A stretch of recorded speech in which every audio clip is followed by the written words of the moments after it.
Hey yo, it's time to roar, get loud, let's ignite. Jeremy B in the house, we keeping it tight. Every weekday at 11, we ready to ride. Lions Talk Live, come and join the pride.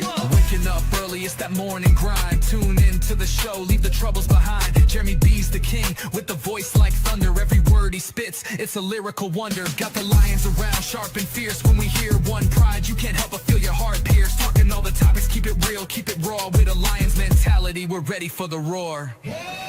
One pride, it feels right. Jeremy B bringing the heat, morning light. Every weekday at 11, we taking flight. Lions Talk Alive, yeah, we ready to bite. One pride, hear us loud. Jeremy's in the zone, making us proud.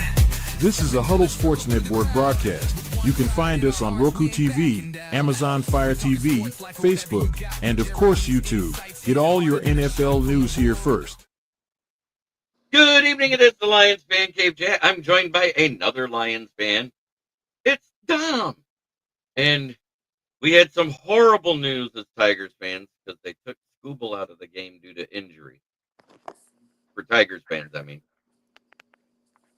Yeah, Big Dan was watching it. He was like, he didn't look hurt. And I'm like, they pulled him after 3 innings and 50-some pitches. And then I went and looked, and it's like, he's hurt. So today's practice report, Trevor Nowoski is out. Baki is listed as doubtful. Yeah, he did limited practice, but his elbow's still inflamed. It was a strain of some sort in his elbow, and they probably don't want to damage that UCL or whatever. Get it? But Sion Vaki is doubtful, still dealing with the lingering. He practiced, but he wasn't. It was limited. Right? Yeah, not full. Hamstring is still LP rather than FP. Decker is only listed as questionable because I don't think it's an actual injury. I think he's still rehabbing that shoulder stuff he had cleaned up. So they're Campbell saying, or Morton said if he doesn't play, they would be shocked. Right. And then Kirby was limited today. But he's questionable to play too. But usually when they say questionable, they're playing. Yeah. 90% of the time. Yeah. 99.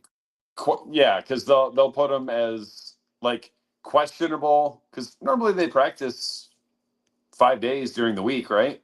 4. They start on Tuesday and then it goes to 4. Friday. Yeah.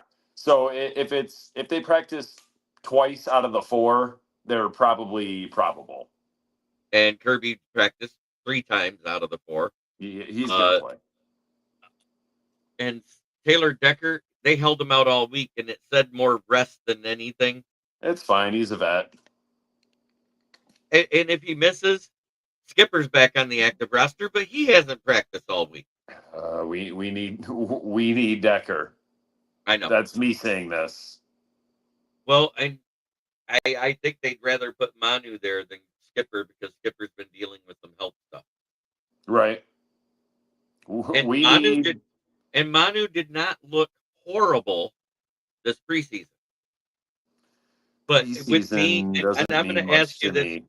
I want to ask you this right now. Because we did face two starting defensive lines during our 4 preseason games. Because other teams did start them. Kingsley Egekun actually looked really good at center. Yeah. And Tate Ratledge, while next to him, looked like the communication was better.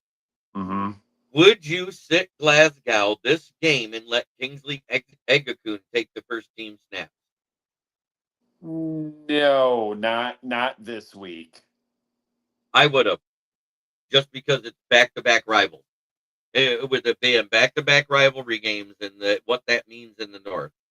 I just wish I would have had him practicing at least 50% of the snaps with the ones.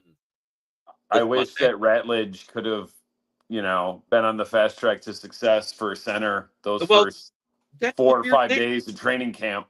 No. He did it for 2 weeks. And at the end of the second week, Dan Campbell, that Friday, remember we did the show and you were on it. When I read the presser where he said Tate Ratledge looks like he's really catching the grass for the call out and the protection, and he looks like he's really doing good at center. The next Tuesday when they started camp, Glasgow was announced the starter. It's tough to put a rookie at center he didn't play barely any center in college. No, but he actually they were hoping and praying that he could pick it up, but Glasgow was in their back pocket all along. Right, but at the same time, the last year he was at Georgia, that offseason, he took 50% of his snaps during camp at center. Right. Because Georgia knows, hey, you can never have enough people trained. He's going to be fine. It's just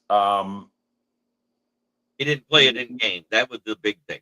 Once they figure out who's, further behind, further ahead, because I feel like guards are kind of interchangeable. So, if it's Ratledge that's further behind, I mean, he's playing right guard now, right? Yeah, he's playing right guard. Christian Mahogany's still the left guard. I would, yeah. And Miles Frazier is due back the end of this month. Josh Pascal's due back at the end of this month. Those 2 games that Mahogany played last year, was it left or right?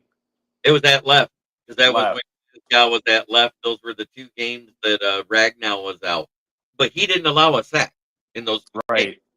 Well, yeah. And he played 2 last week. I was thinking he played right, and I'm like, well, Dietler played every game. You or me between Frank Ragnow and Penei Sewell, and we would look good. Or at least serviceable. Right. I mean, it's basically 2 rookies and a center that is not a good center. Right. He only had 1 good year at center, and that was the year, I think it was around week 7 when Travis Swanson got hurt and he got moved there. But that was after we already moved him from left guard to right guard to help Rick Wagner. Yeah, because Rick Wagner was so awful. Fucking turnstile.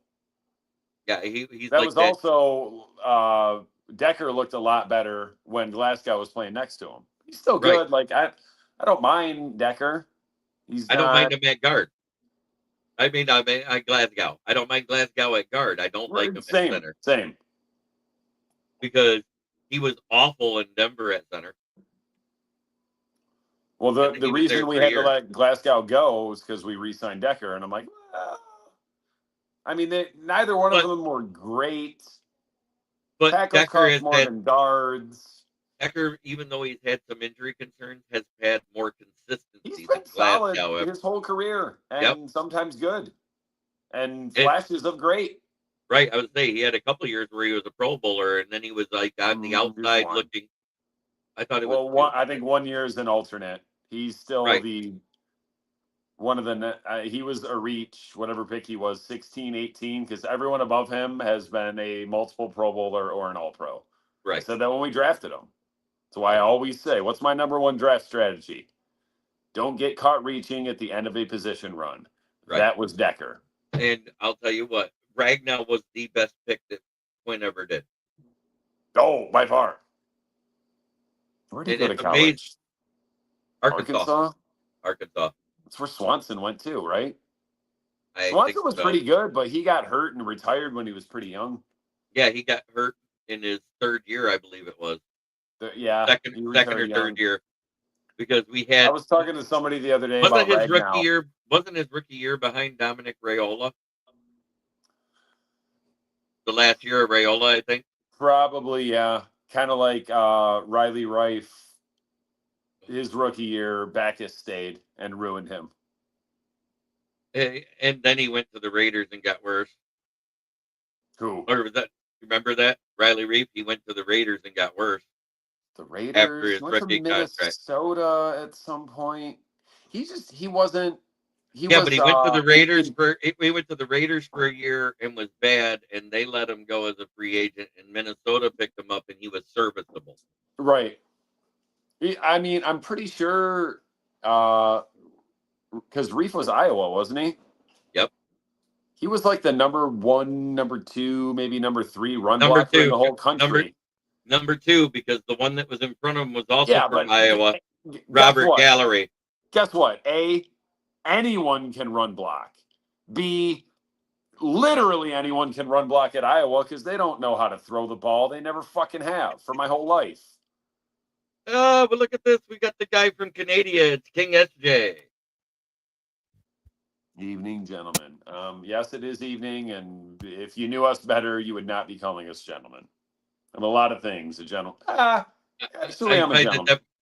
by the definition my dad told me a gentleman is, I can't get that close and count everyone without getting excited. So no, I'm not a gentleman. You like that one, don't you? It's 100%. It's funny because it's true. I saw something. It was I don't know. It was a TikTok or something. Did you watch Seinfeld ever? Oh yeah. When they're sitting in the diner, it's Jerry and George. Oh And yeah. George's like, he's like, why not me? He was like, he's somebody. You're nobody. He's like, I'm better than him. He's like, you're considerably worse. It was about Tua and Zach Wilson. Yeah. But you know what? We're on my podcast earlier, and they're like, oh, it's panic time in Miami. I'm like, what's the panic? They're not good. They weren't gonna be good. They're probably the worst team in that division. So we're facing the Bears, who had an epic letdown at the end of their game. Because Bears. Yes, it is going to be a good game. It is going to be a divisional game. Both of us are coming off of a loss, so both of us need to win a game. So that I think that alone is going to make it a better game than week 1 for both teams. We didn't need that win week 1 as bad as Green Bay did. We needed it, but they really needed it. Yeah, because it was 3 in a row that we beat them. I was going to say, yeah, so now their win percentage at home in the last 4 games is .250 instead of 0. Right. Well, everybody forgets we lost one in year 1, so it's actually we won the last 3, but we won the last 3. So that's 5 years. So they're 3 and 2 now. So we're 3 and 2. It's 200 instead of 250. Oh wait, 3 and 2? No, they won one. No. They won there in 2021 because the last game when we beat them was at home. Yeah, we won the last 3, and then they won this one. Right, but they won the first one with Dan Campbell. 3 and 2. That was at the beginning of the season, though, and we were. I know we were awful. It was like week 6. No. We beat them there. We won late in the season. We did not win again. We beat them there to keep them out of the playoffs. No, that was the next year in 2022. That was the first time we beat them. Oh, okay. 2022, 2023, 2024. We lost in 2021 and we lost in 2025. And like fucking what? 18 in a row, something really bad. 17 out of 18 before that. Yeah, they were 17 out of 18. That was a different team. The reason why I wanted to win is because of how many streaks that the Packers had against the Lions we had knocked off. And this was their 13th straight home opener they won. We could have stopped it at 12. That's the only reason why I wanted to do it. I wanted to win because I don't want to start out 0-1. And it wasn't Micah Parsons wasn't why we lost. Mike, if you want to hop in, because I'm not here trying to talk shit. I'm talking facts. I'm talking all the shit. Yeah, I'm talking all the shit. But I do have something from a Chicago podcaster that was posted on his IG. We're back. We're so back. It's over. It's so over. We are here. That was his reaction to the game last Sunday. I'm not surprised because A, it's the Bears. B, it's a head coach with no head coaching experience. So, Mike, did you go to the home opener? I want to know. Did you get one of these bobbleheads I heard about? These ones. But holy fuck, if we lose on Sunday. Yeah, it's going to be pandemonium. I might have to become a Raiders fan for the rest of the year. I won't. I don't give up. If we're out of the playoffs at the end of the season, that is when I would pick an AFC team. That's what I would do. I'll never pick a new team ever. No, I'm saying for the playoffs to root for. Like if the Lions are out, I will pick an AFC team because I refuse to pick an NFC team. I think it's I don't know. Like, has Green Bay officially vaulted us? You're good, bud. It's a football debate, not trash talking. And yes, I went to the game, but no bobblehead. At least he knows how to play the game. Has Green Bay officially vaulted us? It's early in the season, and I'm going to put this in a box because I'm going off of the last 2 years. Same. We have yet to see Jordan Love do a full season of looking good. He's only been able to put together 8 to 10 games so far in a row. Yeah, so, and he beat the Bears, and then who'd they beat? It was last night, wasn't it? Washington. That looked. That's a good game. That looked nothing like the team that trounced us in the division round last year. Plus, both those games were at home. Right, they were at home, and they get to start out 2-0. Hey, you know what? Right now, yes, in the North, they're the leader. Also, everybody else is chasing. Bad news, Green Bay fans. I hadn't even thought about it. But unfortunately, I looked into my crystal ball, and Josh Jacobs, you're the next running back to get hurt. I'm not wishing injury upon him, not because he's a rival. It dawned on me today because Austin Eckler got hurt last night, and he was the last one that I predicted because I was just, throwing darts at the wall because I said Derrick Henry, he got hurt. Jonathan Taylor, he got hurt. Then the next year, for months, people are like, who's it going to be? I'm like, Austin Eckler, and it was. So, did you watch the Monday Night Football game between Ravens and Bills? No, Sunday night. Oh, the Sunday night game. I'm sorry. Yeah, I was so disgusted with the Lions. I went football free the rest of the night. My girl had the right idea because I overslept and missed the first quarter. Yeah.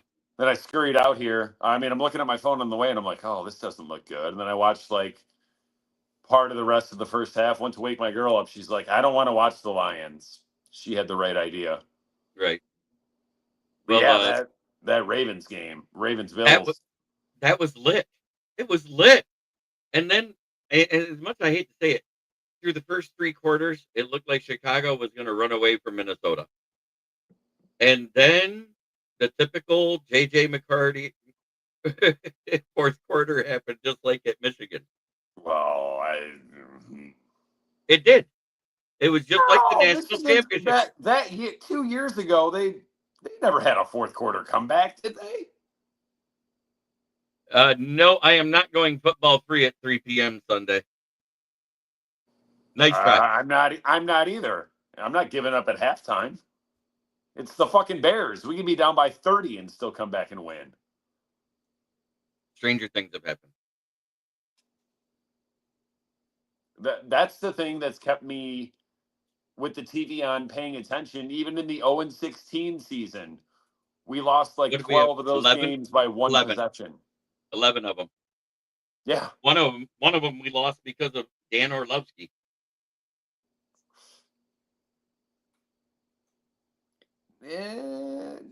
Bears had 12 penalties for 126 yards. It was terrible. Yeah.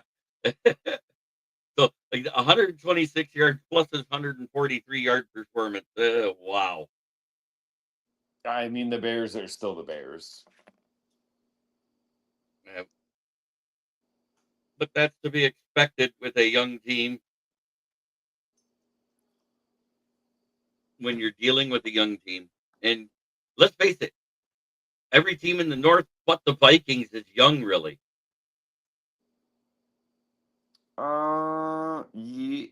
Yeah. I mean, the Packers are the youngest in the league still, aren't they? They're the youngest in the league. We're 8. I think the Bears are in the top 10 or top 15, and the Vikings are sitting there around 20. The Vikings have a very good roster, and they have for a couple of years. They also have J.J. McCarthy. And his older brother is now starting for the next 5 weeks in San Francisco. I will say over the past 4 years, year 1 of Dan Campbell's regime, it was hard to be a Lions fan, but I stayed true. That was when we really got in depth talking back then. It's been hard for most of this century. Most of our lives. Yeah. The 90s was okay. By Cocaine Wayne. Cocaine Wayne and Gary Moeller when he replaced Bobby Ross. Yeah, with a winning record, and then they didn't fucking keep him. Yeah. We lost last game of the season to miss the playoffs against Chicago. Sparty Paul Edinger, 53-yard field goal. Oh, but Campbell's got not that it's saying much. Campbell's got a 39. Schwartz got, 3.5, 4 years? You get fired mid-season? No, he got fired at the end of the season. 4 years? Yep, he did 4 full years. Caldwell got 4 years? 3? 4? I think he got 4. 14, 15, 16, 17, 17, 18. He got 3. 3? He got 3. He was let go after the 17-18 season, right? Because 18-19 we opened against the Jets. Oh my God. Then 2020. Or 1920 and then I should have, and at times wish I would have died of alcohol poisoning that night. I tried. And it's funny because I haven't talked to Quandre Diggs, but I did have somebody off that team that left shortly after the first couple of weeks because of Matt Patricia that offseason. I did have Glover Quinn on this podcast once. He was one of the ones that was like, fuck Matt Patricia. Right. He was one of the first Matt ones. Patricia came in. It was him, then Quandre Diggs, and then it was Darius Slay and a plethora of other guys. Yeah, trying to sit there and talk shit to the best corner that we've had since fucking Lem Barney. Right. The Roaring 20s. I'm not really nervous. I'm more it's not a little nervous. Apprehension. Nervous? No. Apprehensive means nervous, sir. It doesn't. I thought it was something. No, it's similar. Not really nervous. It's like a lesser version of nervous, is what I'm saying. We just need to go. I want to see the O-line do better. That's what I want. That's what I'm nervous about. Better implies good. How about less terrible? I just said better. Did you see the picture when we're at the goal line and Glasgow and Ratledge are both going right, and there's just a going to the left gaping hole. We could have had a safety. That was the other time we avoided getting safetied. Right. And then, the only time I ever seen a play worse than that, because he pulled them out of the end zone when he grabbed off for Sean Gary. That's almost as bad as when Todd Gurley couldn't stop himself from going in the end zone in Atlanta. The Falcons. That's what but we won that game. But I meant it was that type of difference-making play is what I meant. Yeah. Because I'm sorry, you hit him like this. Why pull him back? I'd have pushed through it. Or at least tried to. If we can't run the ball, it's a problem. Because like last year, I'm far away from panic. Right. But because last year the offense started slow. But running the ball, what was it, 15, 16 carries out of 21 last week? The running back got hit behind the line of scrimmage. It was 9 tackles for loss, and 6 more times we were hit, so 15. But going back to that, the only game good thing we re-signed J-Mo. Hey, I'm not going to go down that road. What I am going to say is that, you know what the running attack reminded me of last week? Week 2 last year versus the Bucs. We ran the ball just fine against the Bucs last year. No, remember, we threw the ball 51 times. We did, but go look at the rushing stats. We were running at 4.8 per clip. We've probably had this conversation. 4.5 for sure. Ben Johnson got cute, and he's like, let's throw the ball 50 times. And then RG Me came out on Monday and was like, Jared Goff throwing the ball 50 times is not a winning formula. Any quarterback throwing the ball 50 times, not a winning formula. We've said that before. Anything more than 40 passes is awful. 40 even is a lot. No, because because you got those games like in Tennessee where we did throw it, or against the Tennessee Titans last year where we did throw it 40 times, but we also ran it 30 times. The boat race games where you boat race somebody, those games happen, is what I'm saying. Yeah. We remember how allegedly difficult the schedule was supposed to be last year? I remember. We went remember when we went like 2.5 seasons without winning a game on the road? We didn't lose a game on the road last year. Yeah, the funny thing is that was the end of 2020 season to the 21 season to the beginning of the 22 season. We had not won on the road. Oh, so that was an additional lengthy streak, because back on the 0-16 team, the year before that year and the year after, we had went like 18, 19 games without a road win. And I remember we beat and it didn't get either to that the Bears or the Broncos. Brian Greasy was the quarterback. Yeah, this was way back then, but I remember that the bad shit more season. than the good shit, because for most of the 2000s, it's the bad shit you remember because there was so much more of it. It was a decade of despair. Fuck, almost two decades minus. I think we made the playoffs in 2014 and 2016. Those were our years we made it. We made the playoffs in, I want to say 2000, and then 2 years with Stafford, and then 3 years with Stafford. No, just 2. The Saints, the Cowboys, and then the Seahawks. Yeah. You're right. And he only played well enough to win one of those games. The Saints game. Killed him on offense. Right. He still had 2 picks, but I think one was a pick 6, wasn't it? I mean, it's a safe bet with Matt Stafford.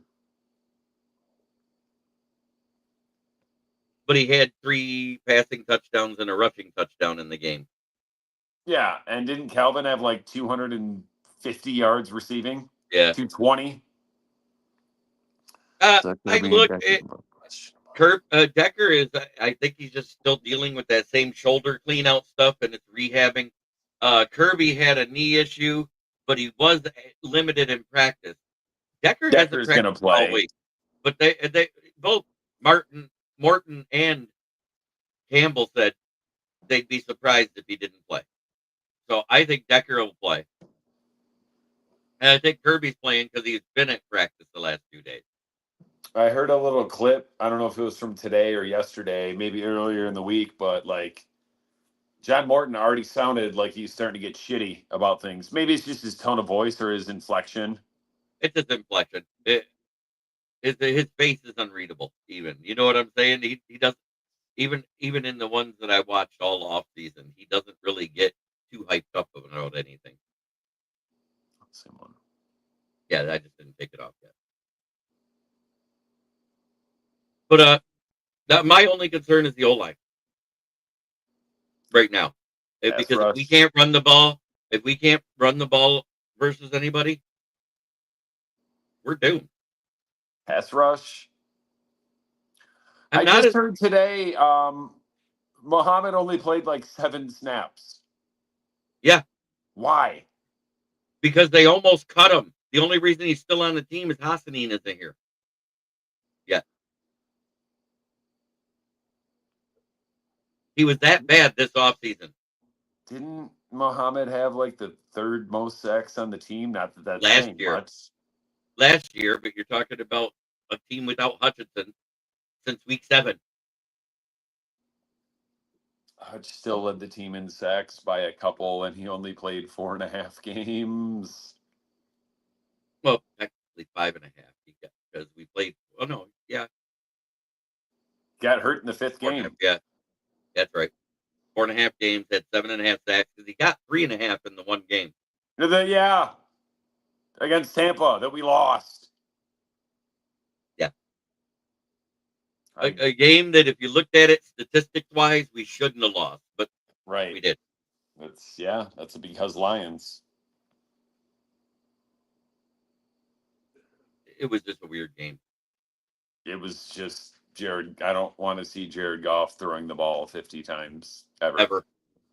And that was my thing. Like after 2 years ago, going into last year, I was like, how about Jared Goff isn't second or third in the league in passing attempts? And then last year he was like, I mean, we still threw a lot because we have a good passing offense, but he was like 10th, 9th or 10th. Okay, 9th or 10th. I thought he was maybe even lower. But either way, he still had the same amount of yards, though. That was the great part. And that was the telling stat for me versus Green Bay.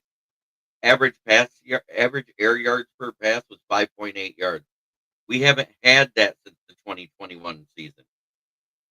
I read something, I don't know that I believe it, but they tried to say that he had like the fifth most amount of time to throw, and I'm like, there's no fucking way. The numbers got skewed because Green Bay went into a prevent defense in the fourth quarter. True. So the numbers got skewed. Because Tony Romo talked about it for 3 damn quarters, how Goff had no time. He had to throw checkdowns. I really liked Tony Romo the first couple years. This past Sunday, maybe because we were losing badly, like I was this close to muting the TV. Yeah, because he was glazing over the... Yeah. I'm all set on Tony Romo.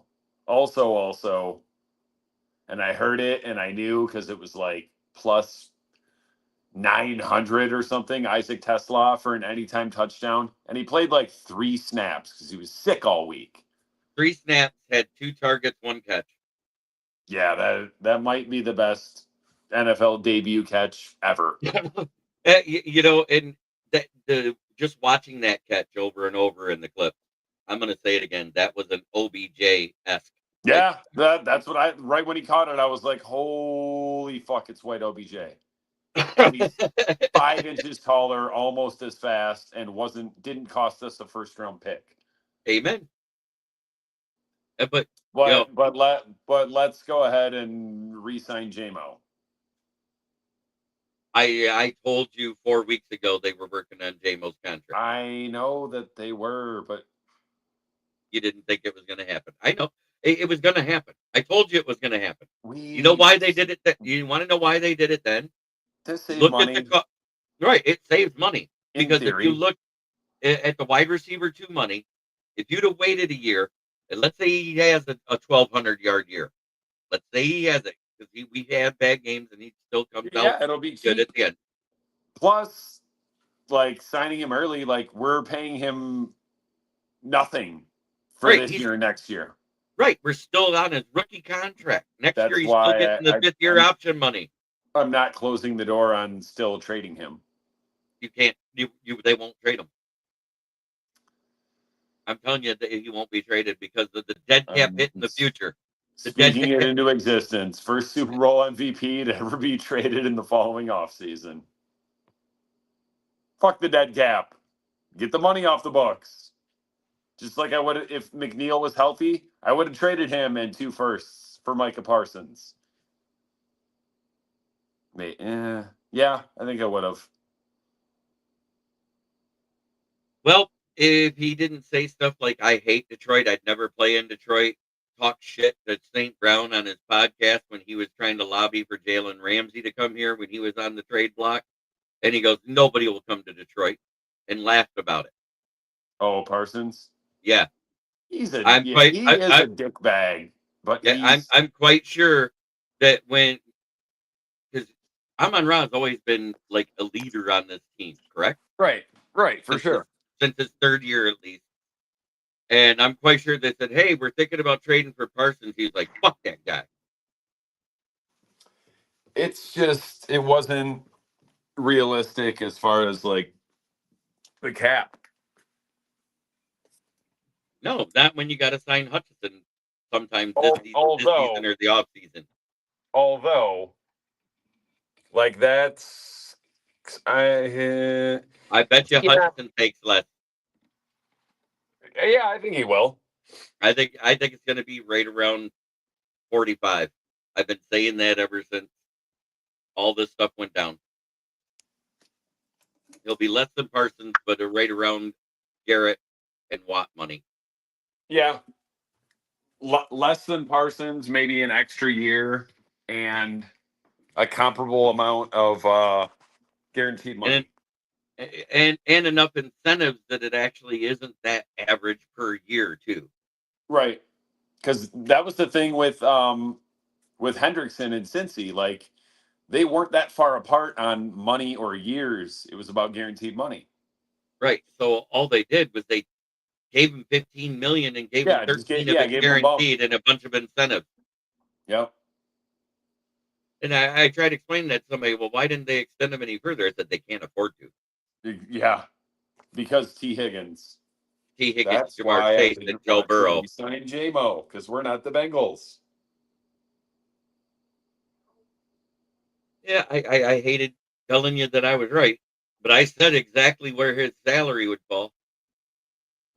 Oh, no, I knew. And I mean, if anything, I said 25 to 30 million. I said, we did it with Amon-Ra. We did it with Amon-Ra. We did it with probably Penei. with Kirby. Sewell, we signed early, didn't we? Yep. I have no issue with that. Like, I would have let Penei Sewell write his own check. Whatever you want, however many years, however much money. I remember we signed Penei Sewell, and 3 days later, it was no longer the highest paid tackle. Right. Just like when we signed Stafford. He was the highest paid quarterback for like 5 minutes. Right. Everybody forgets that. You know, wasn't it Kirk Cousins got his deal in Minnesota that beat Stafford like 2 weeks after? Mm-hmm. And then Derek Carr ended up getting more money than Stafford. Yeah, but that was a little bit later. It was a little like the next year. But anyways, it was crazy. You know, all this stuff where people were complaining, man, we're spending too much on this, and then the next person that comes out got more. Now, where we were stupid in our free agent acquisitions was during the Quinn era. Trey Flowers. That's the difference between that era and this era. Right. Like, we had a good amount of cap money, but back then we were like, shitty teams have a bunch of cap money and a bunch of, open roster spots. So you had to throw money to get people to come at you. Yeah. Whereas they built this team organically the first couple of seasons. And all of a sudden, we're getting players that were good, but might have had some injury issues and stuff like that, but they had good stats, and we'd bring them in. Yeah, and that's the difference between that era and this era. Like, right. Shitty teams have a bunch of cap money and a bunch of open roster spots. Good teams lose coordinators in the offseason and have to pick and choose about which guys to re-sign and which ones to not, because they actually drafted good, and these guys are good, and it's like... And I still think it's going to end up not costing us any of those 3 guys coming up next year. Because I see them restructuring Goff and getting the money there. They will. Probably Amon-Ra too, and Sewell. Well, next year is the Goff balloon payment where it goes to $69.2 million. They'll restructure that. I can't. They'll do what they need to do, but I said it when we got him, and when it was looking like he was coming up on his extension. Like, he did everything we asked him to and more. Right. It's as a matter of fact, quarterback. We said all we needed to do was have a winning record by the last year of that contract, and he won us the division. There's multiple quarterbacks making around as much, if not more, than Jared Goff that I would rather not have, like Dak Prescott, Kyler Murray, Trevor Lawrence. So I think it's hilarious that the Jaguars paid Daniel Jones that much money. Daniel Jones. They're the same stats. Oh, come on. He's better than Daniel Jones. 0.1% completion percentage difference. 2 touchdowns more. 1 interception less. 10 more games than Daniel Jones. Lawrence was really only good like the second half of his sophomore year because him and Goff were the two best quarterbacks in the NFL, record-wise and statistically. Outside of that, yeah, Daniel Jones. Also, Trevor Lawrence has never gone a whole game leading his team to a scoring drive. Here's your other one. Career QBR. Daniel Jones, 84.7.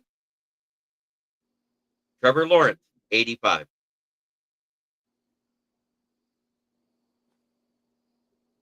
Same guy. I mean, that's Jacksonville doing Jacksonville things. Both of them have the exact same team records. 9-8 in the same year, make the playoffs, win off of a field goal, and lose the next game. Plus, Jacksonville beat the Chargers in the playoffs, so that doesn't count. They were down like 21 points, and I went to bed like, don't worry, Chargers gonna Charger. They looked pretty good last week, though. I'm not saying the Chargers are horrible, but they have had horrible luck when it comes to the postseason. That's the fucking Chargers. And I just heard Nick Wright say it the other day, and it wasn't. I've been saying that shit for 5 years, and he's like, "Oh, the Chargers have that Chargers gonna Charger thing," and I'm like, "Oh yeah, I remember saying that 5 years ago." What's up, Patty Grimes? He just said, "What's up?" But Patty's here in Graham Lane, so another Michigander. King SJ's in Canada. We know Michael Carrico is a Bears fan in Chicagoland. Ralph Williams, good to see you, Ralph. A Bears fan. That's sorry about your luck, buddy. Hey, the Bears. We were the Bears for 2 decades. We were the Bears for 2 decades. I'm not gonna shit on them too much. I'm not shitting on them. I'm just saying sorry about your current franchise being the early 2000s Lions. I wouldn't wish that on my worst enemy. Right. Even if you wanted to say the late 2000s is in the 2000 to 2010 part, you don't want to be either one of those. From 2000 until Dan Campbell, until like week 7, Dan Campbell. Week 10. Week 10 was our first non-loss. The Bears just have to stop investing so highly in quarterbacks. Also, looking at you, Browns. What? They only got more quarterbacks than they have linebackers. And not a one of them worth a shit. The best one in their minds is around our age. Oh, which one? Joe Flacid? Yes. Grandpa. Yeah, Grandpa, the guy that takes his Viagra just to hit the field. And then they got left-handed midget Kyler Murray, Gabriel, Shador. Who did they? Oh, the Raiders. They were wise enough to get rid of Pickett. Like, how they got a draft pick back for him? Beyond me. Because they were going to cut him. But they traded a draft pick for him in the offseason. Look at the fleece job the Broncos did to the Saints on Vail. Yeah. He was their 6th wide receiver, traded him, and got back a 4th and a 7th for a guy that wouldn't make a roster at most towns. Trinity Benson? No, Vail. No. Smoking Dad, what's up? Good to see you. Trinity Benson, part 2. That was also a Brad Holmes move, was it not? Yes, it was. Maybe that's why he doesn't make trades. He doesn't make trades often. When he has something for Carlton Davis and then let him go, which I get it. Well, as much as we want to. I mean, in a vacuum, who's better, Carlton Davis or DJ Reed? About the same, right? Yeah, I think DJ Reed's better. I hope so. Well, the proof is week 1. Carlton Davis didn't look good last year versus the Rams. Puka Nacua had his back pocket. You know what happened this year? At least DJ Reed swatted one away. True. He's a midget, though. I don't care. He plays like he's 6'2". He may be only 5'9", 5'8", but he plays like he's 6'2". I saw a lot of heart and effort on him. I mean, I saw something the other day, and I have to make the meme, but someone said that Terrion Arnold is Jeff Okuda in disguise. no, I hope not. not a chance. All off season, all training camp, all preseason. Not that he played in the preseason, but everyone seems to think that Terrion's going to take a big step forward. I hope so. And he was starting to, but then everything started falling apart. We were getting no pressure. We weren't getting through their old line. The rub route, that rub route was worked so well because he didn't hit the guy didn't hit him, but got in his way, and he took the wrong route. If he'd have went behind the guy instead of in front of him, he probably could have defended Jayden Reed. Yeah. Those type of things. Those are the little things. Those are little things that can be coached out of somebody. Hey, instead of going this way and taking longer, go that way. Jayden Reed's out for a while now. 6 to 8 weeks, broken collarbone. Been through that. And he already had a fucking Lego foot. Yeah. It sucks for the Packers. I mean, because Reed's been good. Dobbs has been good. Golden looks good, but I haven't seen. He's not getting a lot of targets yet, but he's going to get his chance now with Reed out, because he's pretty much their number one, or their guy that gets the most targets, because they don't have a number one other than Paper Mache Watson, and he's out for half the year again, right? Yep. Oh, Watson's still playing. It's just a matter of time. It's not a question of if, it's when. I remember in the offseason leading up to that draft, me and you were both like, oh, we want Christian Watson in like the 3rd or 4th round. He went like middle of the 2nd, didn't he? Oh, he was the first pick or second pick of the 2nd round, because we traded the 32 and the 34 to Minnesota. Minnesota traded the 34 to Green Bay, and Green Bay took him there. He's sweet when he plays, but when he plays. Because I was talking to my Packers buddy, and I was like, man, I think you guys are for real. And he's like, yeah, if we stay healthy. And I'm like, well, that's football.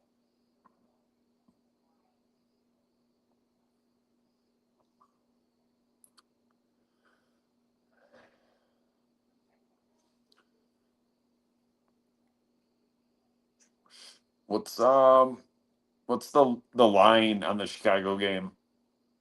4 or 5 points? 6 maybe?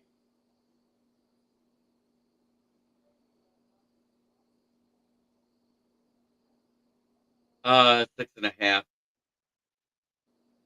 is what it was this afternoon. And somebody asked me if I thought we were covering it. I said probably not. I think it's going to be a field goal game.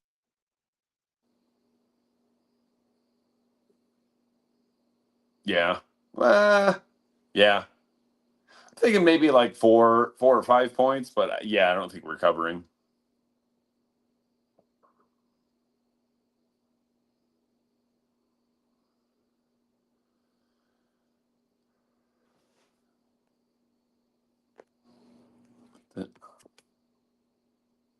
BRB.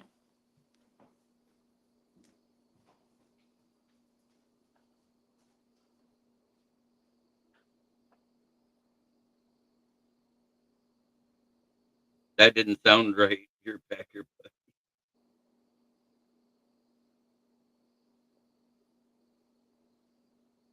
Yeah, so I think it's going to be like one of those 17 to 14, 21-17 games is what I'm thinking.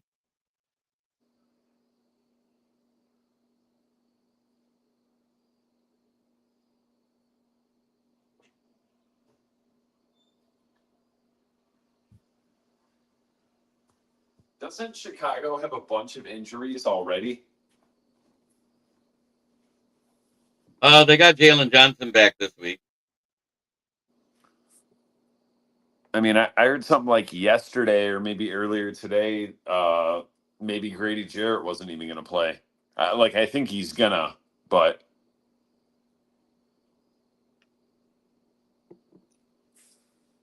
we can't not beat Chicago.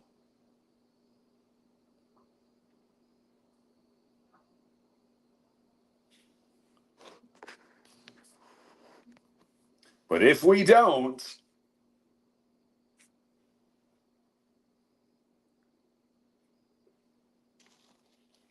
you can start up with those fucking mock drafts early again.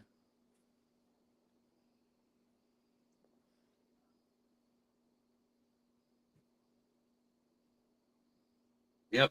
I am not doing early mock drafts. I didn't do them last year either. I didn't do them the year before that. I was gonna say I haven't in a couple years, and it's been fucking And great. that's the biggest thing. And that's why I expect this to be a tough game. Because Chicago can't afford to go 0-2 either. But neither team can afford to go 0-2, not only as a record, but as a division. Right. Yeah. I mean, really, I can't imagine Chicago has aspirations or even delusions of the Super Bowl, but you can't go 0-2, period, and expect to make the Super Bowl. I have no idea if JJ McCarthy is married. I think JJ McCarthy and his husband. They're not married. Wait, no. He's engaged. It happened 5 hours ago. No. Katia Karopas. She gave birth today. A bastard child. Shame on him. Oh, Jesus, stop. What I heard was JJ McCarthy and his husband adopted a Cambodian child. No, it's a perfectly little bundle of joy. Rome Micah McCarthy. Cute little shit, though. I don't know if you can see it. I can. Oh no, that's not it. They put an ad up over it. I had the picture of the baby up here. There we go.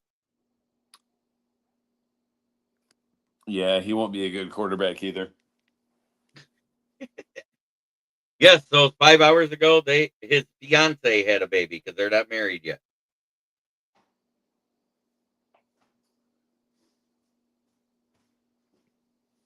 £8, 7 ounces, 21-inch long kid. That's a big. That's a healthy size baby.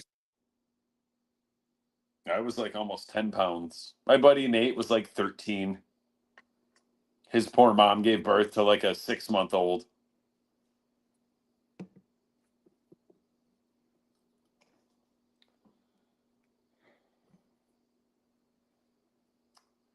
Who does Minnesota play this week?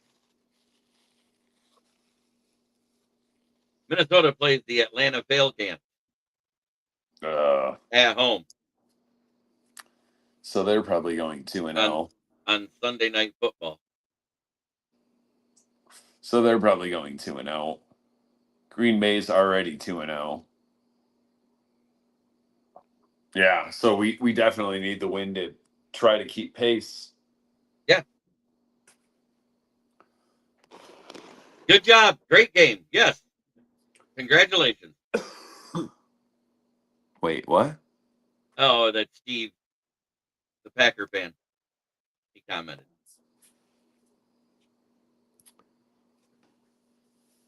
But for a while, score-wise, that game did look just like the Lions game. It was 17-3 in the third quarter. I was shocked they let them back in, that it became 18-27, because that's letting a team back in. But at the same time, it started about that almost end of the third quarter through the fourth quarter, prevent yourself from winning defense. I mean, it's the Bears. Is anyone surprised? No, I'm talking about the Packers versus Commanders. Oh. They were up 17-3 to start the third quarter. Yeah, it was more garbage time stats than anything. Like Right. once Green Bay kicked that field goal and went up 3 scores, it was over. Yeah, once they were at 24.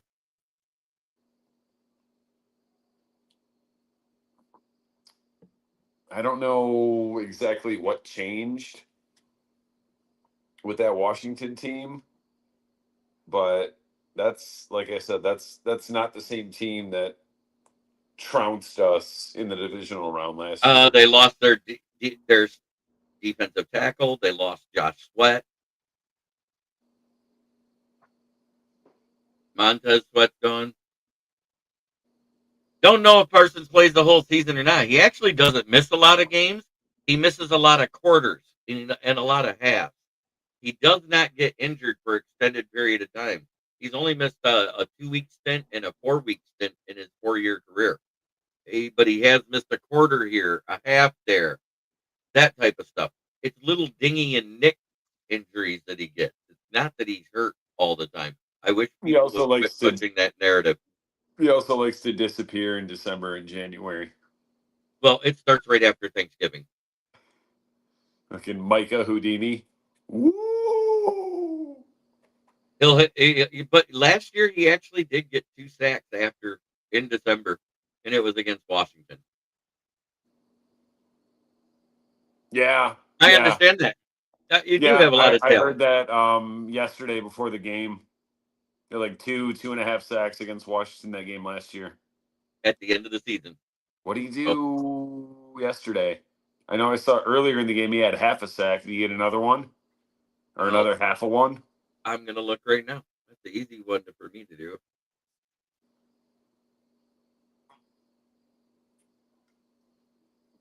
I'd love to know how much more money Jerry offered him than what he actually signed for. And Micah was like, fuck you, Jerry. I'm out. Because, like, say what you want about Micah Parsons, but he either wants to win a title or minimally knows that he's not going to win a title in Dallas. So he's like, I'm going. Okay, I'm bringing up the box score right now. God damn it. I hate this shit.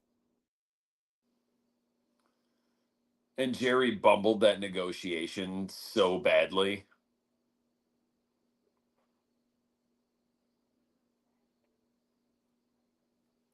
Like pulling Micah into, private meetings. And he's like, no, your agent can't be here because he was trying to knock down that number per year.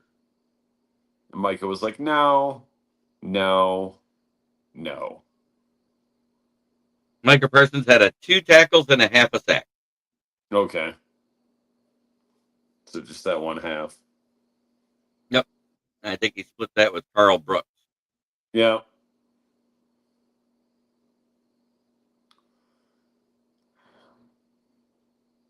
It's 2 tackles and a half a sack more than Hutch had because he put up donuts.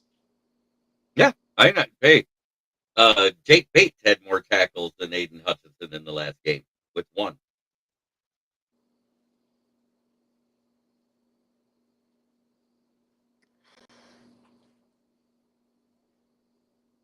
Sorry, I do try to keep it real. Right. Maybe Marcus Davenport had 3 times as many tackles as Jake Bates. The sad thing is, it's like what we thought was going to be the vaunted O-line like 5 or 6 years ago. Like, I don't think we see a single game, let alone a snap, of Hutch, Davenport, McNeil, and or Reeder and Tyleik Williams. I don't think they play a snap together this year. I hope I'm wrong. Well, we've already seen snaps with Davenport, Hutch, Williams, and Reeder. That's already happened. That was our starting line. Right, but McNeil won't be back till around Thanksgiving. Right. We'll see it. You won't see Reeder in that mix because more than likely Williams will be right. But what I'm saying is, I can't imagine Davenport is still healthy by the time McNeil I comes think he back. might be because they're rotating him more. Well, I'd be higher on the Tigers right now if Skubal didn't get hurt today.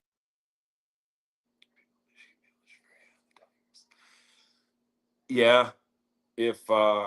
Yeah, I was telling Dan earlier, I'm like, if Skubal is not back to 100% by the time the playoffs come, we're screwed. We won't win a series.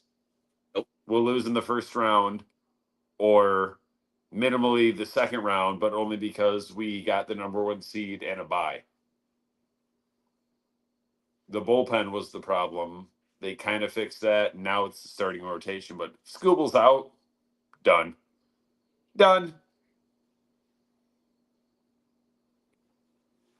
That was brutal what happened to Skubal.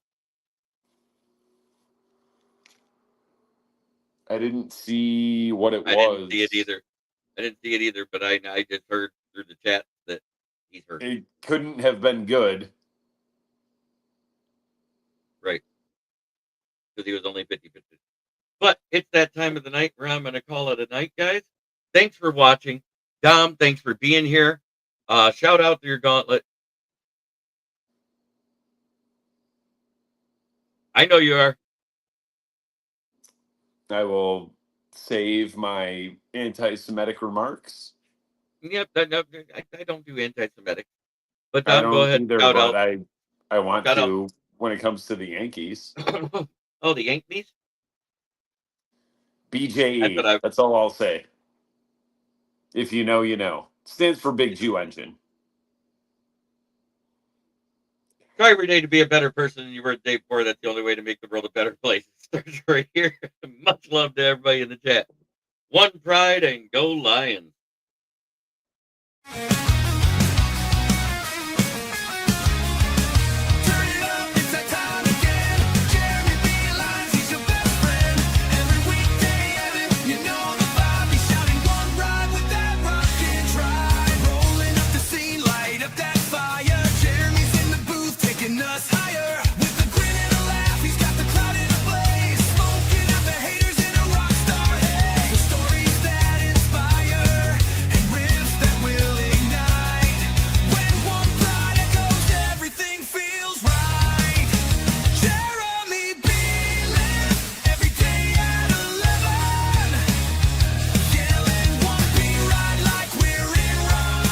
This is a Huddle Sports Network broadcast.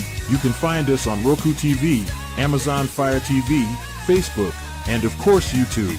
Get all your NFL news here first.